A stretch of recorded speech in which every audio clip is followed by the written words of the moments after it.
안녕하세요. 오늘은 아브라함의 믿음 학교 세 번째 시간, 천국이라는 주제로 함께 GBS를 떠나보겠습니다. 요즘 BTS가 빌보드 차트 1위를 했다는 기사를 보고서 한동안 제 마음이 되게 기쁜데요. 여러분은 기분 좋을 때 어떤 노래를 부르시나요? 혹은 기분이 꿀꿀할 때 어떤 노래를 부르면서 여러분은 힘을 얻고 있나요? 오늘 아이스 브레이크는 한글 노래방입니다. 노래방 앱을 다운받아서 가족끼리 노래방을 한번 열어보세요. 단, 노래를 부를 때 영어 가사가 있다면 한글로 한번 바꿔서 불러보십시오. 천국에 가장 큰 특징이 있다면 그것은 노래일 것입니다. 언어와 언어의 벽이 없이 기쁨의 이유 되신 하나님의 임재로 가득한 곳, 그곳이 바로 천국이지요.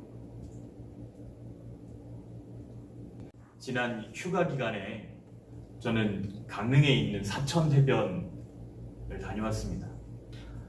새벽에 아이들과 함께 바닷가로 나가서 이렇게 해가 떠오르는 장면들을 보는데 얼마나 아름다운지 한참을 넋을 잃고 그 광경을 바라보았습니다. 해가 뜨는 장면들을 다 보고 집으로 돌아오는데 산과 산 사이에 무지개가 걸려있는 거예요. 그 모습을 보고도 한참 동안 바라보았습니다. 너무 아름답더라고요. 하트 질문인데요. 여러분 마음속에 가장 기억에 남는 아름다운 나라, 가장 기억에 남는 여행지는 어디였나요? 무엇이 가장 좋았고 어떤 부분이 기억에 남는지 한번 부모님과 혹은 가족들과 함께 이야기해 보았으면 좋겠습니다. 그런데 생각해 보면 사실 집 나가면 고생이라는 말이 딱 맞습니다. 여행은 그 기간이 잠깐이기 때문에 견디고 참는 것이지 어찌 보면 참 불편한 일이기도 합니다. 제가 했던 여행 가운데서 가장 힘들었던 것은 차박이었어요. 차가 좁은데 그 좁은 차 안에서 6명의 식구들이 차박을 하려고 하니까 너무너무 힘들더라고요.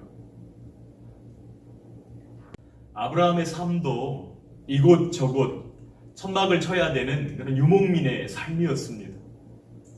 약속의 땅 가나안에 도착했지만 왜 아브라함은 그곳에서도 여행 중에 있는 나그네처럼 그렇게 살았을까요? 헤드 질문인데요. 우리 히브리서 11장 9절로 10절 말씀을 읽고 내 말로 한번 표현해 보았으면 좋겠습니다. 히브리서 11장 9절로 10절 말씀 함께 읽겠습니다. 믿음으로 그가 이방의 땅에 있는 것 같이 약속의 땅에 거류하여 동일한 약속을 유업으로 함께 받은 이삭 및 야곱과 더불어 장막에 거하였으니 이는 그가 하나님이 계획하시고 지으실 터가 있는 성을 바랐음이라. 아멘. 본문의 말씀에 아브라함은 하나님을 믿었고 하나님이 하늘에 계획하고 지으신 그 영원한 도성을 사모했다고 기록하고 있습니다. 아브라함의 초점은 오늘 여기 현실의 고달픔이 아닙니다. 아브라함이 지금 바라보고 있는 것은 영원한 아버지의 집, 천국입니다. 여러분, 이 믿음으로 아브라함이 살았고 아브라함뿐만 아니라 그의 아들 이삭도 동일한 믿음으로 하나님 앞에 살아가는 것을 볼 수 있습니다. 핸드 질문인데요.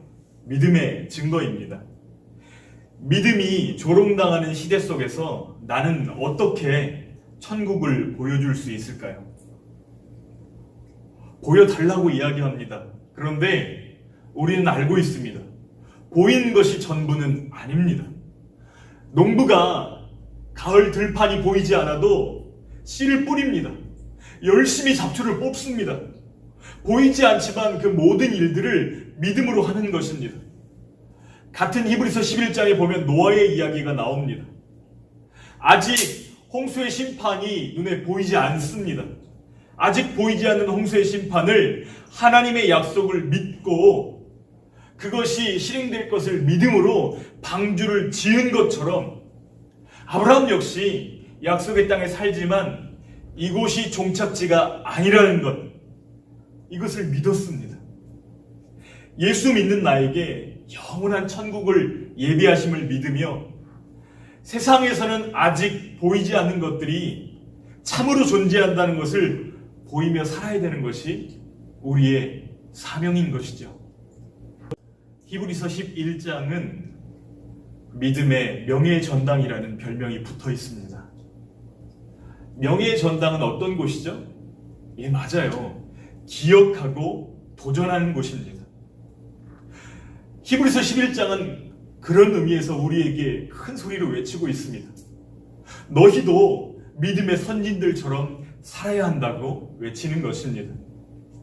이번 주 홈 미션은 플로잉입니다. 지금은 내 것이지만 영원토록 내 것은 아닙니다. 그래서 내가 소중히 여기는 것을 내 것이 아니라는 것을 기억하면서 내가 사랑하는 친구들에게 그들의 필요를 따라서 나누어주는 플로잉을 이번 주간에 한번 해보았으면 좋겠습니다. 사도행전 2장 44절로 47절에 보면 이 땅을 살지만 천국을 누렸던 초대교회 성도들의 삶을 기록하고 있습니다. 여러분, 참 믿음이 무엇이죠? 참 믿음은 지식이 아닙니다. 참 믿음은 감정도 아닙니다. 참 믿음은 하나님이 우리에게 주신 말씀, 그 말씀대로 순종할 때 누려지는 실제인 것입니다. 내가 하나님을 믿습니다. 이렇게 이야기할 때에 우리가 고백하는 그 믿음이 하나님을 기쁘시게 하는 믿음 되기를 간절히 소원합니다. 태풍이 지나가고 여러 가지 어려움들이 있지만 이번 한 주도 하나님의 말씀을 붙잡고 우리를 위해서 예비해 놓으신 그 영원한 나라를 바라보면서 기쁘게 오늘 하루를 걸어가는 저와 여러분들 되기를 소원하고 축복합니다. 여러분 사랑합니다.